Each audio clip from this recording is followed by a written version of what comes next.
আমার আজকে বান্ধবীর বিয়ে। তো চলো তোমাদেরকে বিয়েবাড়ি নিয়ে যাব আজকে। তো এই শীতের সিজনে কিন্তু আজকে ফার্স্ট বিয়ে। এদিকে দেখো আমি কিন্তু শাড়ি পিন করে রেখে দিয়েছি অলমোস্ট আগেই। এখন বাজে রাত 8:30। ও হ্যাঁ, তার আগে বলে রাখি, নমস্কার সবাইকে, তোমরা সকলে কেমন আছো? আশা করছি ভালো আছো। তো আমি ডলিস ফ্যামিলি চ্যানেলে নতুন একটা ব্লগে স্বাগত জানাই। দেখো আজকে কিন্তু ফার্স্ট টাইম আমি নিজেই 8 পৌরো করে শাড়ি পরেছি, তাও আবার বেনারসি শাড়ি। এই বেনারসি শাড়ি কিন্তু নিজে এইভাবে পরা কিন্তু খুবই ডিফিকাল্ট। মনে হচ্ছে যেন একটা যুদ্ধ জয় করে ফেলেছি। যেহেতু আজকে হাতে আমার অনেকটাই সময় ছিল, তাই ভাবছি যে এরকম করে পরে যাই, আর বান্ধবীর বিয়ে বলে কথা। এখানে আমি একটা করে কিন্তু জুয়েলারি পরছি আর দেখছি কোনটা আর কি মানে ম্যাচ হচ্ছে, কোনটা ভালো লাগছে। তবে আমি যেটাই ফাইনাল করি না কেন, আমার বরের কথাই ফাইনাল হয়। ও এসে তাকে যদি ভালো না লাগে ওটা খুলতেই বলে, যতই আমার ভালো লাগুক। তো যাই হোক, দেখো ফার্স্ট কিন্তু আমি দুটো মালাই পরে গিয়েছি, যেটা তোমরা আর কি পরে দেখবে। আর এই যে কানেরটা, এটা কিন্তু আমি আমার মামার বিয়েতে নিয়েছিলাম, আর শাড়িটাও কিন্তু মামার বিয়েতেই নেওয়া। তোমাদের মনে আছে কি না জানি না, এই শাড়িটা কিন্তু আমি মামার রিসেপশনের দিন আর কি পরেছিলাম। আর এই শাড়িটার সাথে এই কানেরগুলো কিন্তু ভালো যায়, তাই জন্য কিন্তু আজকেও পরে নিলাম। তবে সেদিন পার্লারের কাছে সেজেছিলাম, আজকে নিজে সাজছি, এটাই হলো তফাৎ। ফাইনালি আমি রেডি হয়ে গেছি। কেমন লাগছে আমাকে অবশ্যই কমেন্ট করে জানিও। এই যে আমার বর, প্রত্যেকবার যেখানেই যায় ও সবার সাথে রেডি হয়। নিজেরই হয়নি এখনো, আরও তো আমি আগে রেডি হয়ে বসে থাকি, ও আসে তারপর রেডি হয়, জন্য একটু লেট হয়। তো এখন ঘড়ি কাটা হচ্ছে 9:30, আমরা যাবো 9:30। আমরা 9:30 ভাড়া এসেছি, 10টাই বাজে। আর আমরা কিন্তু চলে আসলাম বিয়েবাড়ি। তো লোকেশানটা দেখো, এটা হলো এই বাসন্তী হাট না যেতেই যে সাতকুড়া ট্রাঙ্ক ফ্যাক্টরি, তার কিন্তু একদম সামনে, মানে ট্রাঙ্ক ফ্যাক্টরির সামনেই এদের বাড়িটা। তো মণ্ডপটাও কিন্তু খুব সুন্দর সাজিয়েছে। আর আমাদের বিয়েবাড়ি আস্তে আস্তে রাত আর কি 10টা বেজে গিয়েছিল। তো এদিকে দেখি বর একা একা বসে আছে, আর বউকে আনানোর সময় হয়ে গেছে, এই জন্য আর কি ওর সাথে ফটো উঠতে পারলাম না। তো এই যে আমার বান্ধবী পূর্ণিমা কনে এসেছে, ওকে কিন্তু খুবই সুন্দর লাগছিল। আর এদের বাড়ির জায়গাটা একটু ছোট হওয়াতে একটু মানে কিচিমিচি হয়ে গেছে অবস্থাটা। তো বান্ধবীদের মধ্যে কিন্তু অনেকেরই বিয়ে হয়ে গেছে, আজকেও একজনের হয়ে গেল।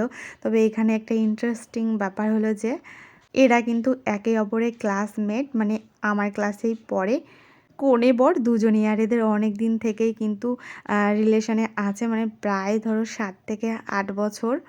আর অবশেষে এদের ভালোবাসা আজকে পূর্ণতা পেল।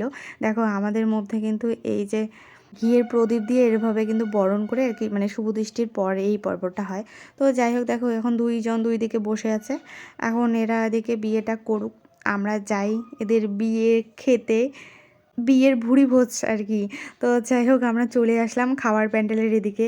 তো এদিকে তো এসে দেখি পুরোই ভিড়, বিয়েতে না যত ভিড় এদিকেই তার ততটাই বেশি ভিড়। রাত আর কি 11:30 বাজে, তাও একটু ভিড় আছে, কেননা দুজনের ফ্রেন্ড সার্কেল অনেকটাই বড়। আর তার থেকেও বড় কথা, বিয়ে রিসেপশন একদিনেই হচ্ছে। তো চলো খেতে খেতে তোমাদের সাথে একটা কথা শেয়ার করি, যেটা আমার খুবই ভালো লেগেছে, আর তোমরা দেখতে থাকো মেনুতে কী কী ছিল। সবথেকে বড় কথা, কনে ও বরের দুজনেরই কিন্তু বিয়েতে বাবা উপস্থিত ছিল না।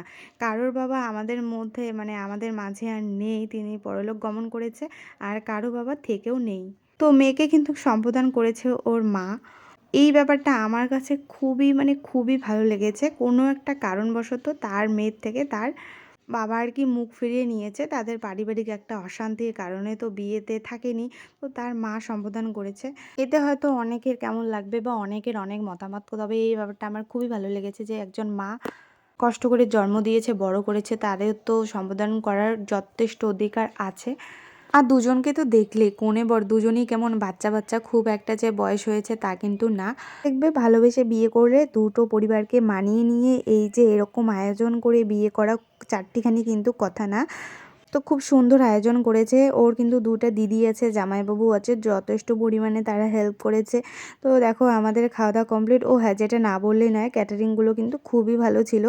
মানে কি বলবো, কোনো জিনিস চাইতেই লাগেনি, একদম হাতের কাছেই ছিল। কখনো হয় না যে জিনিস চাইতে লাগে, এরকম একটা ব্যাপার। তো এদিকে আমরা খাওয়া দাওয়া করে এসে দেখি অলমোস্ট বিয়ে কিন্তু ডান। এখন হচ্ছে 7 পাক ঘোরা। ওই যে 7 পাক ঘুরে পান সুপারি হাতে নিয়ে যে সিঁদুর দানটা হয়, সেটাই আর কি হচ্ছে। আর সবাই মিলে এখানে ওদের সাথেও ৭ পাক ঘুরছে আর মজা করছে। তো চলো তোমরা একটু নাচ দেখো।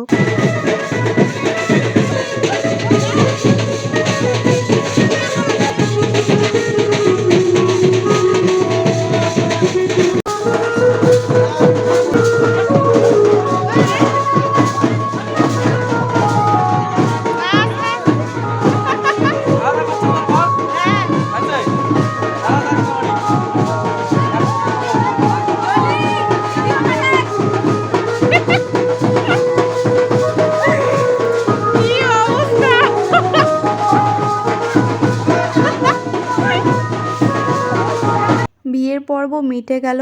এখন ওরা দুজনে পাশাপাশি বসেছে। এখন সবাই একে একে আশীর্বাদ করবে। তো তোমরা ওদের দুজনকে আশীর্বাদ করো, এভাবেই যেন হাসি খুশি সারাটা জীবন একসাথে থাকতে পারে। এই যে আমি আবারও আমার ড্রেস পরে নিয়েছি, হেলমেট, আর এখন বাজে রাত 12:30। তো এখন আমরা বাড়ি ফিরবো। তো আমার বান্ধবীর বিয়ে একটু তো রাত্রি হবেই, তাই না? তো যাই হোক, তোমাদের ব্লগটা কেমন লাগলো? হ্যাঁ হ্যাঁ লাগাইছি, কি অন্ধকার। তো ব্লগটা কেমন লাগলো অবশ্যই কমেন্ট করে জানাবেন। দেখা হবে আরও নতুন একটা ব্লগে। ততক্ষণে সবাই ভালো থাকবেন, সুস্থ থাকবেন, টাটা।